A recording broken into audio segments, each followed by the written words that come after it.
Just from shrapnel when the blast emits from the barracks. TZO. Spit it off the Richter when I hit it. Everybody listen, they can feel it. I'm a literary visionary. What's going on, guys? Abiy Ababu, TZO Strength here, coming to you with another update on my training log. I just finished block 2 out of 4 of my training going into USAPL Nationals in October. And just to make it real simple, I'll go through every lift: squat, bench, deadlift, and overhead press, how it went through my training.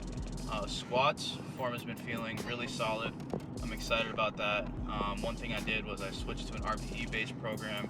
I also upped my low bar frequency because that's what was feeling really wanky, but it's feeling a lot better now. So I'm really excited that I'll be able to actually start pushing on weights, and maybe by the time I'm getting into my peaking block, I might be able to hit some rep PRs in training at a decently low RPE. For bench has been feeling really good, which I was kind of surprised about.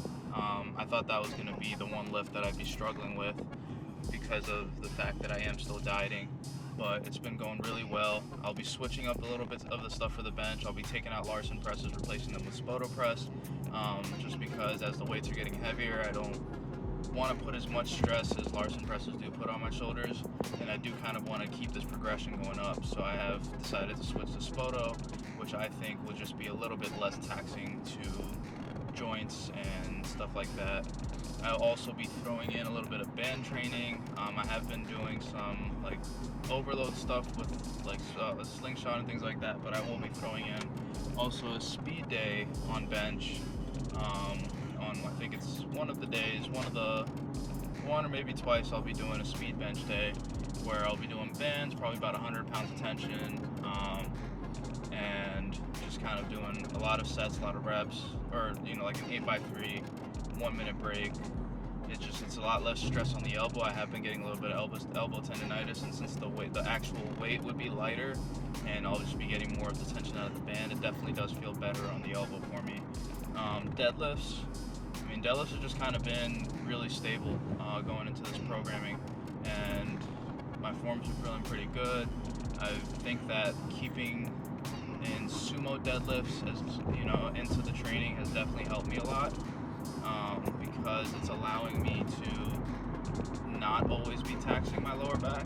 And honestly, sumos have also been feeling really good, so if I could ever master this whole hook grip thing, I might actually consider switching over to it, just because I feel like it would allow me to put up a better total, considering the fact that my sumos feel almost not even affected by a heavy squat session. With that, let's move on to, I think, overhead press. It's not a main lift, but I am keeping it in pretty much until my meet, just to keep my shoulders healthy, since I'll be having both a horizontal push and a vertical push in my training. Just kind of keep that mobility in there. They've been going pretty well.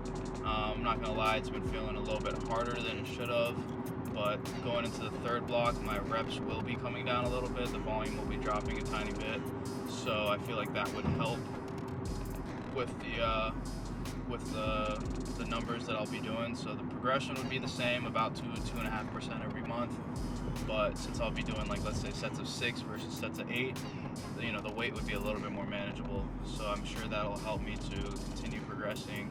A quick weight update: I'm about 200 pounds. I started this prep, I think, somewhere between like 208 and 206, I believe, so I'm feeling pretty good.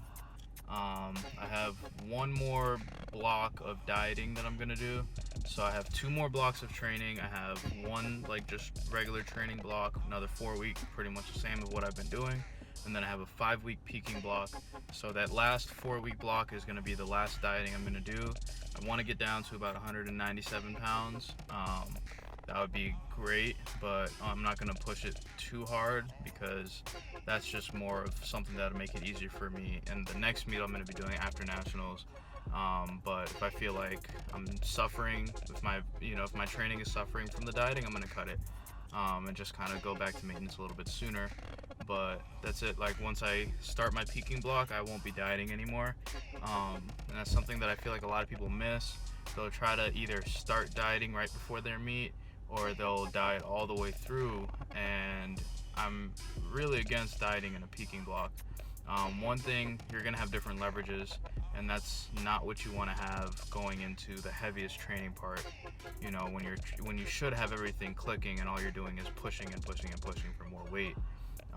Outside of that, you're gonna lose muscle because your volume is a lot lower than what your body was used to. So if you're already at a point where you're in a caloric deficit and your training volume is very low, like a peaking block, it's just not going to be beneficial for you. So I would always just recommend try to get to the weight that you want to be at about a month to 4 to 6 weeks before your meet, or whenever your peaking block starts. For me, that's going to be 5 weeks.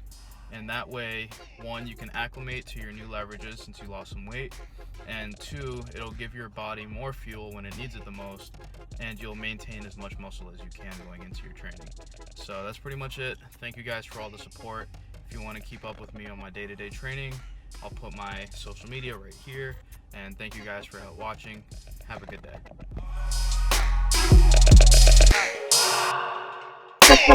day.